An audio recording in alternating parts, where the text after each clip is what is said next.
ఈరోజు కాకపోతే ఇంకో రోజు, ఏ రోజైనా నా జీవితంలోకి ఆనందం రాకపోతుందా అని ఆశతో ఎదురు చూసే జీవితం నాదే. ఎవరైనా నన్ను ఎలా ఉన్నావని అడిగితే తక్కువ బాగానే ఉన్నా అని చెప్పేస్తున్నాను. కానీ ఆలోచిస్తే నేనెక్కడ బాగున్నాను?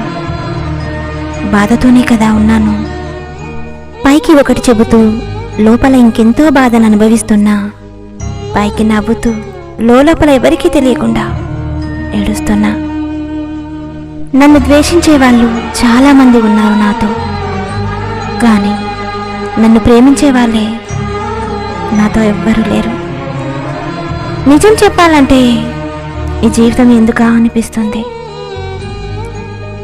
కానీ తప్పదు. అర్థం చేసుకోలేని బాధలను భరించలేక బాధతో కన్నీళ్లతో బ్రతికేయాలి. మనం ఎంత ప్రేమ చూపించినా అర్థం చేసుకోలేని వారు కొందరు ఉంటారు. వాళ్ళకి మన ప్రేమ కనబడదు, మన బాధ కనబడదు. మనం అన్న చిన్న చిన్న మాటల్లో కోపమే కనిపిస్తుంది.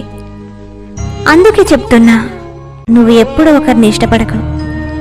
నీకు ఇష్టపడాలని ఉంటే ఏకాంతాన్ని ఇష్టపడు.